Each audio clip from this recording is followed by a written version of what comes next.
دابل کا قصیدہ۔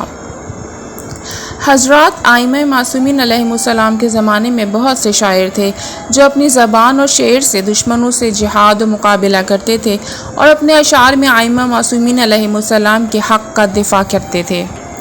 اسی وجہ سے شعراء عظام ائمہ معصومین علیہم السلام کے اکرام و الطاف سے فیضیاب ہوا کرتے تھے۔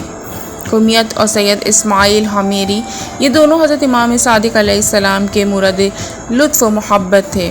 فرزدق حضرت امام زین العابدین سید الساجدین کے مورد لطف و کرم و عنایت تھے، اور دابل خزائی حضرت امام رضا علیہ السلام کی تائید و حمایت میں زندگی بسر کرتے تھے۔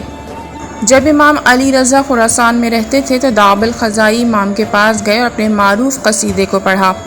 یہ قصیدہ اہل بیت کے فضائل اور ان کے مصائب سے متعلق کہا تھا جو ان حضرات نے راہ خدا میں اٹھائے تھے۔ دابل خزائی نے اپنے اشعار کے بعض حصے میں یہ پڑھا کہ اہل بیت میں سے ایک امام کا خروج و ظہور قطعی حتمی ہے، وہ امام جو خدا کے نام اور الہی برکات کے ساتھ قیام کرے گا۔ امام نے فرمایا، اے دابل، یہ روح القدس تیری زبان سے بول رہا ہے، کیا جانتے ہو کہ یہ کون امام ہے؟ دابل خزائی نے عرض کیا، نہیں میرے مولا، میں فقط جانتا ہوں کہ آپ کی نسل اطہر سے ایک امام خروج و ظہور کرے گا اور زمین کو فساد و ظلم سے پاک کر دے گا اور عدل و انصاف سے بھر دے گا۔ امام نے فرمایا کہ اے دابل، امام میرے بعد میرا فرزند محمد اور پھر اس کے بعد ان کے فرزند علی اور پھر ان کے بعد ان کے فرزند حسن اور پھر ان کے بعد ان کے فرزند حجت قائم ہیں کہ وہ نظروں سے اوجھل ہو جائے گا، یہاں تک کہ خداوند عالم صلاح و مصلحت جانے اور اسے آشکار کرے اور وہ زمین کو عدل و انصاف سے بھر دے گا۔ ان کے ظہور کا وقت قیامت کی طرح سبھی لوگوں پر پوشیدہ ہے اور کوئی شخص اس سے آگاہی نہیں رکھتا۔ پھر امام علی رضا علیہ السلام نے 2 بیت شعر پڑھے اور دابل سے فرمایا کہ ان دونوں کو اپنے شعر میں اضافہ کر لو۔ پھر دابل خزائی نے اس کے بعد شعر پڑھے اور جب پڑھ چکے تو حضرت امام رضا علیہ السلام نے 100 دینار سونے کے جو خود امام کے مبارک نام سے سکے تھے دابل کو ہدیہ دیا۔ دابل نے پیسے قبول نہیں کیے اور کہا کہ قسم خدا کی میں پیسے لینے کے لیے نہیں آیا ہوں اور اس قصیدے کو دنیا کی لالچ میں نہیں کہا ہے، فقط آپ سے ایک خواہش رکھتا ہوں اور وہ یہ کہ اپنا ایک لباس مجھے ہدیہ فرما دیں تاکہ موت کے وقت میرا کفن ہو۔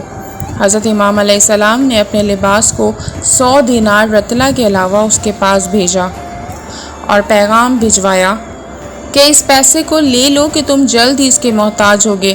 دابل نے لباس اور پیسے کو لیا اور عراق کی طرف چلا، اور قم المقدسہ میں جب شیعوں نے حضرت امام رضا علیہ السلام سے اس کی ملاقات کی داستان سنی، زبردستی اس کے لباس کو خریدا اور ٹکڑے ٹکڑے کر دیا، اور ہر ایک نے بطور تبرک ایک ایک ٹکڑا لے لیا اور ایک ٹکڑا دابل کو دے دیا۔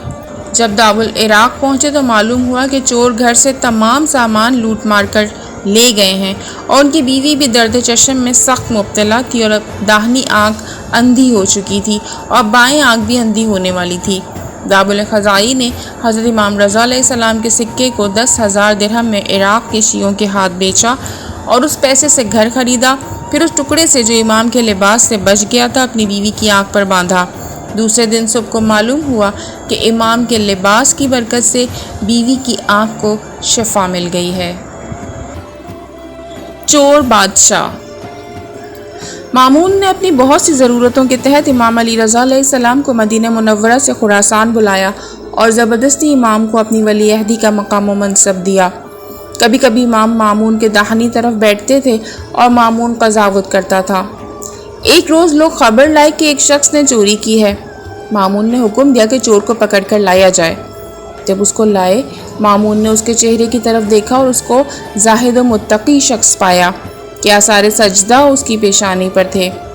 مامون نے کہا کہ وائے ہو تم پر، اس چہرے کی خوبصورتی سے، اس برے کام سے، کیا یہ پرہیزگارانہ صورت دیکھ کر کوئی تم کو چوری کی نسبت دے سکتا ہے؟ اس نے کہا، میں نے اس کام کو مجبوراً و ناچار ہو کر انجام دیا ہے، نہ کہ اپنے اختیار اور اپنی خواہش سے، اور یہ کام میں نے اس وقت کیا جب تم نے میرے حق خمس و غنائم و جنگی کو قطع کر دیا۔ مامون نے کہا کہ تم خمس و غنائم جنگی میں کیا حق رکھتے ہو؟ اس نے کہا کہ خداوند عالم نے مصرف خمس کی 6 جگہیں بتائی ہیں اور فرمایا ہے سورہ انفال میں آیت نمبر 41، اور جان لو کہ جو کچھ تم مال لڑ کر غنیمت لو تو اس میں کا 5واں حصہ مخصوص خدا اور رسول صلی اللہ علیہ وآلہ وسلم کے قرابت داروں اور یتیموں اور مسکینوں اور پردیسیوں کا ہے۔ اگر تم خدا پر اور اس غیبی امداد پر ایمان لا چکے ہو جو ہم نے اپنے خاص بندے محمد صلی اللہ علیہ وآلہ وسلم پر فیصلے کے دن جنگ بدر میں نازل کی تھی، جان لو کہ جو بھی غنیمت حاصل کرو تو اس کا خمس ہے، اور اس میں خدا و پیغمبر اور ذی القربہ اور یتیموں، مسکینوں اور ابن سبیل کا حق ہے۔ اسی طرح غنیمت کو بھی 6 چیزوں پر تقسیم کیا ہے اور فرمایا ہے کہ ابن سبیل کی مدد کرو تاکہ غنیمت فقط ثروت مند و دولت مندوں کے پاس نہ رہے، اور میں ابن سبیل ہوں، فقیر و مسکین ہوں۔ اس بنا پر قرآن کے قول کے مطابق خمس و غنائم سے جو میرا حق ہے اس سے تم نے مجھے محروم کر دیا ہے۔ مامون نے کہا تم سمجھتے ہو کہ اس افسانے کی وجہ سے قانون خداوند عالم کو معطل کر دوں گا اور اجرا نہیں کروں گا؟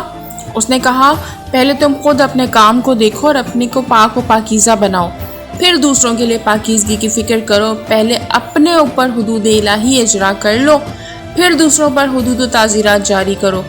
مامون جواب دینے سے عاجز ہو گیا تھا۔ حضرت امام علی رضا سے پوچھا کہ آپ اس کے بارے میں کیا فرماتے ہیں؟ حضرت امام نے فرمایا کہ اس شخص کا مطلب یہ ہے کہ چونکہ تم نے چوری کی ہے وہ بھی دلیر ہو گیا اور چوری کر لی ہے۔ مامون اس بات سے بہت ناراض ہوا، لیکن کچھ نہ کہا بلکہ اس شخص کی طرف متوجہ ہوئے اور کہا کہ قسم بخدا تمہارا ہاتھ کاٹ ڈالوں گا۔ اس نے کہا کہ کیا چاہتے ہو کہ میرا ہاتھ کاٹو اس حال میں کہ تم میرے بندے ہو؟ مامون نے کہا کہ تم پر وائے ہو، کیسے میں تیرا بندہ ہوں؟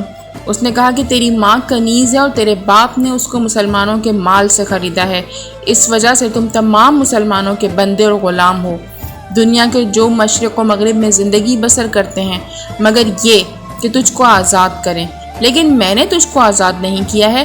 اور دوسرا نقطہ یہ ہے کہ مامون تم نے حق اولاد رسول ادا نہیں کیا اور میرا حق مجھ جیسوں کا حق بھی ادا نہیں کیا ہے۔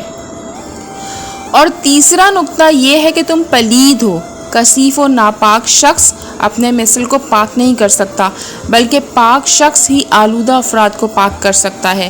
جو خود مستحق حدود الہی ہو وہ دوسروں پر حد جاری نہیں کر سکتا، مگر یہ کہ خود اپنی حد کو پہلے جاری کرے۔ کیا خدا کے حکم کو تم نے نہیں سنا کہ قرآن میں فرماتا ہے کہ کیا تم لوگوں کو نیکی کا حکم دیتے ہو اس حال میں اپنے کو فراموش کر بیٹھے ہو؟ تو اس وقت پھر مامون حضرت امام علی رضا کی طرف متوجہ ہوا اور عرض کیا آپ کی رائے اس شخص کے بارے میں کیا ہے؟ حضرت نے فرمایا کہ خداوند عالم نے حضرت رسول خدا صلی اللہ علیہ وآلہ وسلم سے فرمایا ہے کہ خداوند عالم حجت بالغہ رکھتا ہے، اور وہ حجت ایسی ہے کہ جب نادان شخص تک پہنچتی ہے تو عقل مندوں کی طرح سمجھتا ہے۔ دنیا و آخرت اسی حجت پہ قائم ہے، اور یہ شخص اس وقت تیرے لیے ایسی ہی حجت لایا ہے۔ اگر اس کی باتوں کا جواب دے سکتے ہو تو دو، ورنہ اس کو چھوڑ دو۔ مامون نے حکم دیا کہ اس کو آزاد کیا جائے، پھر لوگوں سے اپنے آپ کو پنہا رکھا اور اس کینے کے سبب جو حضرت امام رضا علیہ السلام سے دل میں لیے تھا آ حضرت کے قتل و شہادت کا نقشہ کھینچا، اور کچھ مدت کے بعد آ حضرت کو شہید کر دیا۔